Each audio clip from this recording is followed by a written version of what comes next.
entreprendre une nouvelle vocation.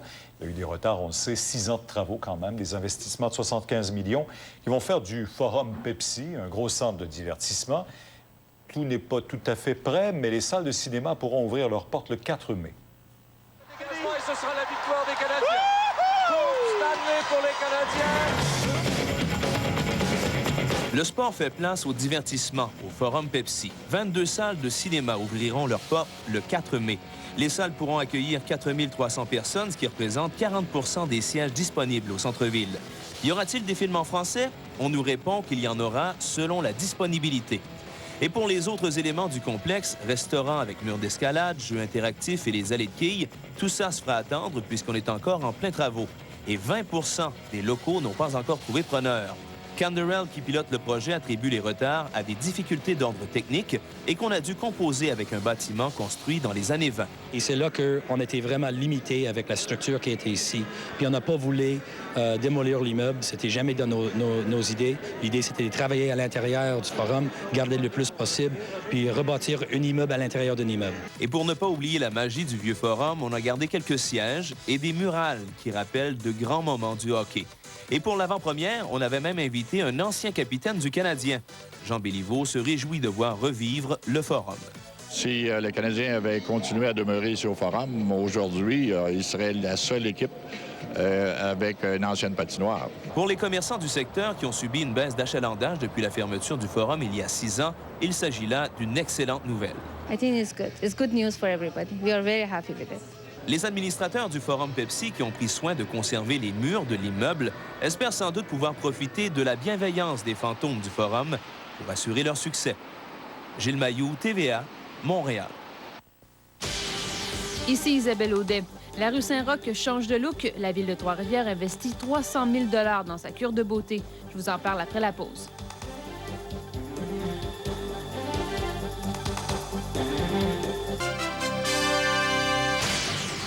Jeudi 26 avril, en manchette.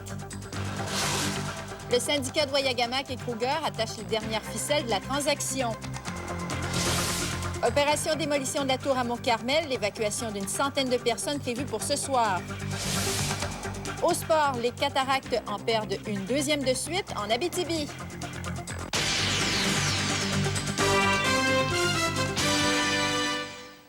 Madame, Monsieur, bonsoir.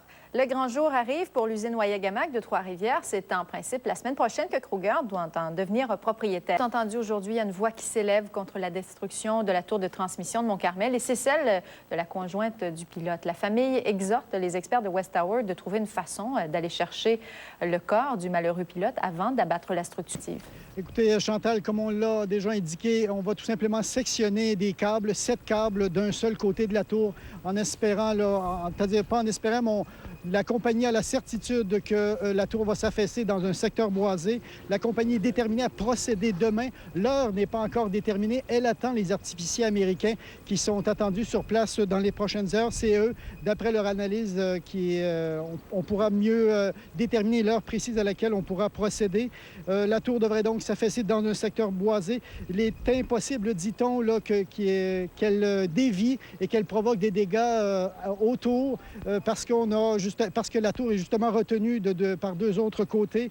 Les autorités vont quand même faire évacuer un périmètre de 2000 pieds, dans un rayon de 2000 pieds de la tour. On peut écouter un responsable de la compagnie expliquer justement que le dynamitage, c'est inévitable. Les artificiers sont en direction, devraient être ici en soirée ou demain matin, pendant que les spécialistes font le calcul des charges, des lieux utiles pour les installer. Et on devrait procéder à l'exercice demain, donc, en cours de journée. L'heure n'est pas parfaitement déterminée. Par contre, l'évacuation, elle, a commencé. Oui, Chantal, mais en fait, vous voyez justement des employés municipaux de Mont-Carmel qui ont entrepris de circuler dans les propriétés du secteur visé par l'évacuation. Ces employés avisent les gens qu'ils doivent quitter les lieux entre 7 h et 10 h ce soir, justement pour préparer l'opération qui doit avoir lieu demain. Est-ce qu'il y a quelque chose qui pourrait empêcher cette opération?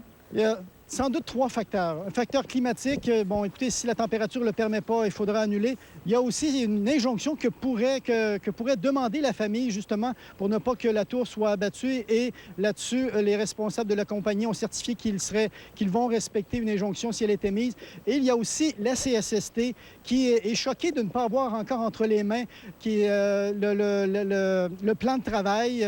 Et justement, on a un responsable de la CSST qui va nous expliquer qu'ils attendent ce plan pour avoir la certitude que tout va être fait de façon sécuritaire. On va être sur place. On va observer. On va être ici. Puis on va intervenir si c'est nécessaire. Dans quelle mesure ça peut être nécessaire, M. Si on constate que la situation présente des dangers. Alors, Chantal, une fois que la tour sera affaissée, des équipes de bûcherons et aussi des opérateurs de pinces hydrauliques vont se charger de récupérer le corps parmi les débris. Merci beaucoup, Pierre Saint-Yves. N'oubliez pas que si vous avez une nouvelle à nous communiquer, bien n'hésitez pas, téléphonez-nous au 376-8884 ou encore faites-nous parvenir un courriel à nouvelles@chem.tva.ca dès l'automne prochain. Le conseil municipal vient de débloquer une enveloppe pour améliorer le paysage sur la rue Saint-Roch, souvent la première artère qu'empruntent les touristes. Le secret des architectes responsables de cette cure de beauté a ajouté beaucoup de verdure au béton. Voici ce que voient les touristes lorsqu'ils arrivent par la rue Saint-Roch vers le centre-ville. Et voilà le paysage qui les accueillera dès le mois de septembre. Pour les citoyens, c'est des citoyens quand même qui ont beaucoup de circulation sur leur rue. Puis nous, on pense qu'en ajoutant des arbres et tout ça, ça va mettre de la verdure, ça va aider à purifier un peu l'air, puis ça va changer le décor pour les citoyens. Fait que je pense que c'est un plus pour eux aussi.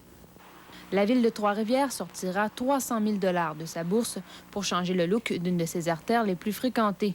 Des faîviers borderont la rue et même la présentation visuelle de la signalisation sera améliorée. À partir de là, ça va améliorer, mais certes, c'est certain le champ de vision du monde qui vont rentrer dans notre ville dès cet automne. On a cherché à recréer le caractère ancien de la rue Saint-Roch où il y avait, dans les années 50, des plantations systématiques d'arbres de rue de chaque côté. Les trottoirs et la signalisation, c'est un pas. La ville en a déjà un autre en tête. Une cure de beauté pour certains édifices qui en auraient bien besoin. Dans un avenir rapproché, la mairie accordera des subventions pour les propriétaires qui voudraient donner un coup de jeune à leur immeuble. Isabelle Audet, TVA, Trois-Rivières. Ce matin, oui, il y a beaucoup de curieux, mais ce sont surtout des journalistes qui sont ici. Et il y a évidemment... À 12h10, c'est notre prochain rendez-vous. Quant à nous, on sera là à toutes les heures pour vous tenir informés. CKTM continuera de diffuser sa programmation normale à partir de sa tour d'appoint. Le voyage de 40 jeunes musiciens américains de la région de Boston qui se rendaient à Halifax tôt ce matin a tourné au drame. Le autocar a quitté la route et fait plusieurs tonneaux. 4 personnes sont mortes, 25 autres sont blessées. Julie Marcoux, je pense que ça s'est passé vers les 4 heures ou 5 heures du matin. Est-ce qu'on sait comment c'est arrivé? Eh bien, tout ce qu'on sait, Pierre, c'est que le chauffeur était perdu. Il a manqué la première sortie pour se rendre à Halifax. Il a dû prendre celle de Fredericton. Et c'est dans cette bretelle qu'il a perdu la maîtrise de son véhicule. Alors, son véhicule est sorti littéralement de la chaussée, s'est renversé et a glissé sur une bonne distance avant d'être immobilisé. Là, évidemment, l'autobus a été remis sur ses roues, mais le choc a été très violent. Vite de casser, évidemment, 4 morts, 2 jeunes filles et 2 jeunes garçons. Pour l'instant, tout ce qu'on sait, c'est qu'il y a 25 blessés. Il n'y en a maintenant que 4 qui sont encore dans des hôpitaux locaux. Ce qu'il faut mentionner, Pierre, c'est que c'est un endroit très dangereux. Ce n'est pas la première fois qu'il y a des accidents à cet endroit. C'est une courbe très prononcée et quelqu'un qui n'est pas familier avec le coin peut se faire prendre très facilement par surprise. Bon, j'imagine qu'on ne sait pas encore si les familles américaines sont en route, mais il y a quand même des réactions du côté américain à ce qui est arrivé, hein, je crois bien. Oui, exactement, Pierre. Il y a le maire de Newton qui a Newton, accordé... c'est de là dont viennent les jeunes, au fait. Oui, exactement, dans les environs de Boston, qui nous a accordé une entrevue un peu plus tôt. Il dit avoir mis sur place des unités d'urgence conjointes entre la ville et l'école. Et donc, les parents des victimes pourront recevoir l'aide de psychologues, évidemment, gratuitement.